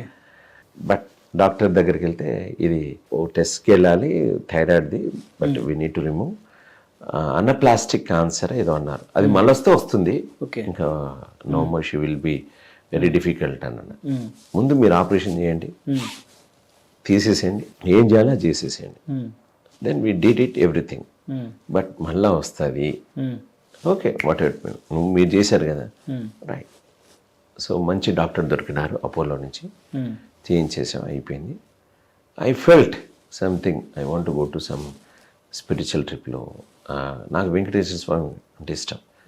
So మౌనంతో ఆ స్వామి దగ్గరికి వెళ్దాం అని మామూలుగా 17 days పట్టింది. హైదరాబాద్ నుంచి తిరుమలకు నడుచుకుంటూ వెళ్ళిపోయాను. నడుచుకుంటా. సో వెళ్ళాం, తెలియకుండా చాలా అద్భుతాలు జరిగినాయి. నేను నా స్టూడెంట్ ఇద్దరం నేను అసలు మాట్లాడలేదు, వెళ్ళాం, వచ్చాం. తర్వాత మళ్ళా చిన్న చెకప్ ఉంటుంది 6 months తర్వాత. There is no cancer, there is no cancer, there is no cancer. So మా మదరు మమ్మల్ని చూసి ఇష్టపడుతుంటుంది, ప్రేమిస్తుంది. నా బిడ్డల కోసం అంటే నా బిడ్డ కూడా నా కోసం అని ఒక అది అంతే. ఓకే. తర్వాత మీకు అసలు పెళ్లి మీద ఇంట్రెస్ట్ లేదంటే కదా, కానీ కట్ చేస్తే లవ్ మ్యారేజ్ చేసుకున్నారని తెలిసింది. మ్యారేజ్ అనేది నాకు భయం ఉండేదన్నమాట. ఎలాంటి అంటే ఇప్పుడు మనం అంతా ఒక బ్యాగ్ ఇస్తే బాంబే, ఒక బ్యాగ్ ఇస్తే హైదరాబాదు, ఎటు తిరిగేది ఉండేది. సో ఇంట్లో మనకు సపోర్ట్ చేసేటువంటి ఆడవాళ్ళు వస్తారా రాదా అనేది ఒక భయం. సో ఆ టైంలో మా తమ్ముడిది చెల్లిది నాకంటే 10 సంవత్సరాలు చిన్న వాళ్ళిద్దరు పెళ్లిళ్ళు చేసేసాం. బట్ ఒక అమ్మాయి ఫ్రాన్స్ నుంచి మైమ్ నేర్చుకోవడానికి ఇండియాకి వచ్చింది. ఎయిర్పోర్ట్లో చూసి మాట్లాడుతున్న సందర్భంలో నాకు ప్రపోజ్ చేసింది. అప్పుడే తనే ఒక 3 నెలల నుంచి మేము ఆన్లైన్లో మాట్లాడుతున్నాం, వేరే సందర్భం మాట్లాడుతున్నాం, ఒకరినొకరు తెలుసుకున్నాం, కానీ ఈ సందర్భం లేదు. కానీ ఎయిర్పోర్ట్ నుంచి వస్తూ కార్లోనే తను చెప్పడం జరిగింది. ఓకే మేము ఏదో అనుకున్నాం. బట్ ఐ సెడ్ నేను పెళ్ళికి విరుద్ధం, మీ తల్లిదండ్రులు ఒప్పుకొని మా తల్లిదండ్రులు కూడా ఒప్పుకుంటేనే పెళ్ళి, లేకపోతే నాకు అసలు ఇది దూరం. వాళ్ళ తల్లిదండ్రులు ఒప్పుకున్నారు, మా తల్లిదండ్రులు అయితే వీడు ఎప్పుడు పెళ్లి చేసుకుంటాడో రా అనేటువంటి పనులు ఉన్నారు. సో భరణి గారు మాకు చాలా అరే నీ పని అయిపోయింది అని తనే పెళ్లి పత్రిక రాసి తనే చదివి యూట్యూబ్లో ఉంటుంది పెట్టి, తను షార్ట్ టైం ఉండే. సో ఎంగేజ్మెంట్ అయిన 1 year తర్వాత పెళ్లి చేసుకున్నాం. మా అమ్మ పుట్టినరోజు నాడు August 15 నాడు ఎంగేజ్మెంట్ చేసుకున్నాం. October 6 నా పుట్టినరోజు నాడు మా పెళ్ళి అయింది వరంగల్లో. చాలా ధూమ్ధామ్గా చాలా జరిగింది. దాంట్లో వాళ్ళందరూ వచ్చారు, అక్కడి నుంచి వాళ్ళ మిత్రులు వచ్చారు. నా కూతురు ఇప్పుడు వాళ్ళు ఇప్పుడు ఇద్దరు ఫ్రాన్స్ లో ఉంటారు. After corona we want to decide to go to France. నా కూతురు వయలిన్ నేర్చుకుంటుంది, 7.5 సంవత్సరాలు ఇప్పుడు. అది అక్కడ ఫ్రాన్స్ లో ఉంటుంది. 2 professional violin and regular school ఉంటుంది దాంట్లోనే. ఇప్పుడు మైమ్స్ కి ఆ కెరియర్ కి మూవీ కెరియర్ ఎలా బ్యాలెన్స్ చేస్తున్నారు? ఇప్పుడు 31 రోజులు సార్. 10వ తారీఖు నాడు మైమ్ షో వచ్చింది, 11వ తారీఖు నాడు షూటింగ్ వచ్చింది. బ్యాలెన్స్ చేయడానికి ఏముంది అంటే దాంట్లో పిక్స్ చూస్తున్నారు కదా. This is everything art form, sir. There is nothing to do anything. Whatever doing is everything is here. So నేను ఆర్ట్ ఫామ్ లోనే ఉంటాను. స్టేజ్ మీద వచ్చేటువంటిది అవకాశం, ప్రదర్శన అవకాశం. ఒకటేసారి 2 ప్రదర్శనలు వచ్చినాయి అనుకోండి మైమి 10వ తారీఖు నాడు, ఒప్పుకుంటానా? ఒప్పుకోలేను కదా. సో ఒకరోజు సినిమా వచ్చింది, ఒకరోజు ఇది వచ్చింది, అంతే. సో నా గురువు టోనీ మ్యాంటనర్ ఒక మాట చెప్పినాడు, ఏమనంటే mime is everywhere, do it which is in form. ఏ ఫామ్లో ఉన్నా నువ్వు చేయి, కానీ నీ మైండ్ ద్వారా దాన్ని స్ట్రాంగ్గా ఎఫెక్టివ్గా చెప్పగలిగేటువంటి సత్తా నీకున్నప్పుడు అది వదలొద్దు. So media is a very acting big screen is a very big one, big challenging, working with more technicians and with the director view. So I took another challenge also. మైండ్తో పాటు ఇంకో ఛాలెంజ్ కూడా తీసుకుంటాను, అంతే. Okay. So ప్రతి ఆర్టిస్ట్కి ఒక dream roles ఉంటాయి, మీకు ఏమైనా ఉన్నాయి డ్రీమ్ రోల్స్ ఇలాంటివి? సార్ నాకు ఇది అట్లా ఏం ఉండదు సార్. రియల్గా ఆర్టిస్ట్ అనేవాడికి ట్రాన్స్ఫర్మేషన్ కోరుకుంటాడు. నిజంగా డ్రీమ్ రోల్స్ ఉండవని నా అభిప్రాయం. ఓకే. కానీ డిజైర్స్ ఉంటాయి, అంటే నాకు నేను ఈ స్థాయి కావాలి, అది చేయాలి, ఇది చేయాలి అనేటువంటి అంచనాలు ఉంటాయి. నేనేంటంటే ట్రాన్స్ఫర్మేషన్ కోరుకుంటాను. నేను నా మాదిరిగా కనబడొద్దు నేను క్యారెక్టర్కి వెళ్తే. నేను 15 సినిమాలు చేశా, 15 ఫోటోలు పెడితే నేను ఎవడు నన్ను గుర్తుపట్టాడు. ఈవెన్ బలగం చేసేటప్పుడు కూడా చేసిన తర్వాత సినిమా థియేటర్లో పక్కన కూర్చున్నా, నన్ను ఎవరు గుర్తుపట్టలేదు. ఈవెన్ సరిపోతే సినిమా అప్పుడు కూడా గుర్తుపట్టలేదు. ద పాయింట్ ఏంటంటే I want to only the character మాత్రం కనబడాలి, దానికి ఏం చేయాలనే ఆలోచన ఉంటాను, అంతే. బలగం సక్సెస్ మీట్ తర్వాత మీకు ఒక సంథింగ్ అన్నోన్ కాల్, సంథింగ్ తెలిసిన ఫ్రెండ్ ఎవరో సో కాల్ చేసి ఆయన డైరెక్టర్ గురించి కామెంట్ చేశారంట కదా. సో మళ్ళీ చదువుకున్నాడు, ఎడ్యుకేటెడ్ అయ్యి ఉంటే ఇంకా బాగా బెటర్మెంట్గా ఉండేది మూవీ అని.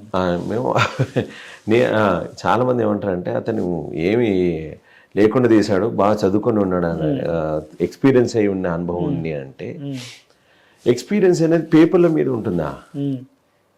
ఇప్పుడు రోజు వంట వండేసి ఉద్యోగాలకు వెళ్తున్న వాళ్ళకి అనుభవం అంటే ఏంటి? సో పాయింట్ ఏంటంటే నీ లోపల నీ ఆలోచన లోపల నువ్వు ఎంత పండావు అనేది ఇంపార్టెంట్.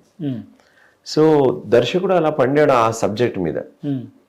నెక్స్ట్ వచ్చే సబ్జెక్ట్ అలా చేయాలని కూడా రూల్ లేదు, అంతకంటే ఎక్కువ చేస్తాడా అనేటువంటి డౌట్ కూడా అవసరం లేదు. So depend how he will think, దాంట్లో ఎంతవరకు రీచ్ అయ్యాడు అనేది ఉంటుంది. సో దానికి సంబంధించిన రీసెర్చ్ ఎంతవరకు ఉంది దాని మీదే ఉంటుంది ప్రాసెస్. సో పుస్తకాలలో చదువుకునేది నాలెడ్జ్ మాత్రమే, అనుభవం ఎంత వచ్చింది అనేది ఇంపార్టెంట్. చదువుకున్నాడు అనేది నాకు నాలెడ్జ్తో ఇంపార్టెంట్ లేదు, అనుభవం ఇంపార్టెంట్, అనుభూతులు ఇంపార్టెంట్. సో ఈ రెండు సరిగా ఉన్న వాడితోటి ఎవరితోటైనా వర్క్ చేయడం శాస్త్రయుక్తంగా అంటే చాలా కష్టం. నువ్వు అనుభవం ప్రాక్టికల్గా ఇంపార్టెంట్. లైట్ ఇక్కడ పెడితేనే వస్తుంది, అక్కడ పెడితేనే అంటే కుదరదు. ఒకసారి ప్రాపర్గా పెట్టాల్సి వస్తుంది. నీకు ప్రాపర్గా లైట్ ఉందా లేదా, డిజైనింగ్ ఉందా లేదా అనేది చూడాలి ఎండ్ టైంలో. కానీ నేను శాస్త్రయుక్తంగా అంటే చాలా కష్టం అవుతుంది, అసాధ్యం కూడా ఒకసారి. సో నీకు పరిస్థితిని తగ్గట్టుకు వెళ్ళేవాడే నైపుణ్యుడు. సో అదే అనుభవం. శాస్త్రం ఏం చెప్తుంది, మామూలుగా ఇలా చేస్తే ఇలా వస్తుంది, అలా చేస్తాడని ఇన్ఫర్మేషన్ పాస్ చేస్తుంది. సో ఆ ఇన్ఫర్మేషన్ ద్వారా వీడు దానిని ఓన్ చేసుకున్నప్పుడు అది వాడి సొంతం అవుతుంది. అప్పటిదాకా సొంతం కానీ అప్పటిదాకా కాదు, అతను సొంతం చేసుకున్నాడు అలా. సో సొంతం చేసుకున్న వాడితో ఎవరితోటైనా కానీ ఇబ్బంది ఏమి ఉండదు. ఓకే సార్, ఇప్పుడు అప్కమింగ్ ప్రాజెక్ట్స్ ఇప్పుడు ప్రభాస్ గారు చేస్తున్నారు, రామ్స్ గారు చేస్తున్నారు, ఇంకా ఒక ఇండివిజువల్గా మెయిన్ లీడ్గా జీరో క్యారెక్టర్ ఇమేజ్ మీద ఒక మూవీ వస్తుంది. ఇంకొక 2 టైటిల్ లేని ప్రాజెక్టులు ఉన్నాయి, ఇంకా అనౌన్స్ కాలేదు. They are coming the project. And హిస్టారికల్గా ఒక డిఫరెంట్ గెటప్ తోటి పాజిటివ్ రోల్ ఉంటుంది, ట్రైబ్ గెటప్. ఈషా అనుకుంటున్నాను ఆ టైటిల్, ఆ మూవీలో వస్తున్నాను. సో మెయిన్ విలన్గా ఒక మూవీ, అమర్ చిత్రకథ అని ఒక మూవీ, అవి కూడా సిద్ధంగా ఉన్నాయి. ఓకే. సో మైమ్స్లో కూడా మీకు ఉస్తాద్ బిస్మిల్లా అవార్డు వచ్చింది, నాటక కామెడీ అవార్డు. సో ఆ అవార్డు అనేది చాలా ప్రెస్టీజ్ అవార్డు కదా. సో అది దేనికి వచ్చింది? 2007లో అబ్దుల్ కలాం గారు యంగ్స్టర్స్ కూడా ఇచ్చేసి ఎంకరేజ్ చేయాలి ఫీల్డ్లో ఉన్న వాళ్ళని, థియేటర్ ఫీల్డ్లో ఉన్న వాళ్ళని ఒక అవార్డుని క్రియేట్ చేస్తున్నారు. మామూలుగా భారతరత్న, పద్మభూషణ్, పద్మశ్రీ, పద్మ అవార్డ్స్ ఎట్లా ఉంటాయో దాని తర్వాత సంగీత నాటక అకాడమీ, దాని తర్వాత Bismillah Khan award. So Bismillah Khan award యువ పురస్కారం అనేది వారు ఇంట్రడ్యూస్ చేసినారు. సో మైమ్ రంగులో నాకు మొదట్లో నా నుంచే స్టార్ట్ అయింది. దట్ ఈస్ మొదటి నుంచి 2007లో వారు ఇంట్రడ్యూస్ చేసినారు, ఆ నుంచి నాదే మొదటి నేమ్ నుంచి స్టార్ట్ అయింది. సో అలా అందుకోవడం చాలా ఆనందం. సో ఆ నేషనల్ వైజ్గా గుర్తింపు కదా. సో నేషనల్ షోస్కి వెళ్తూ ఉంటారు కదా, అక్కడ ఫ్రాన్స్ కానీ ప్యారిస్ కానీ చేస్తున్నప్పుడు సో అక్కడ ఎలా ఉండేది సార్? అక్కడ ఆడియన్స్ ప్రపంచంలో ఎవరైనా ఆడియన్స్ కళను ఆస్వాదించే వాళ్ళు అందరూ గొప్పగానే ఉంటారు. సో యూ వెరీ అప్రిషియేట్ చేస్తారండి, చాలా గొప్పగా అప్రిషియేట్ చేస్తారు. ఇక్కడ కూడా ఉంటారు, ఎక్కడైనా దాదాపు అక్కడ కొంచెం డిసిప్లిన్గా ఉంటారు. ఇక్కడ మన ఆడిటోరియంస్ అంత గొప్పగా ఉన్న ఆడిటోరియంల సంఖ్య తక్కువ. సో ఇక్కడ ఉండేటువంటి వేరు, అక్కడ వేరు, అంతే. ఓకే, చాలా గొప్ప రెస్పాన్స్ ఉంటుంది. Okay sir, thank you for your valuable time. Thank you. నమస్తే. అప్కమింగ్ ప్రాజెక్ట్స్ సక్సెస్ అవ్వాలని కోరుకుంటున్నాను. Thank you. ఓకే, చూశారు కదా ఈరోజు ఇంటర్వ్యూ. నెక్స్ట్ ఇంటర్వ్యూతో మళ్ళీ కలుద్దాం.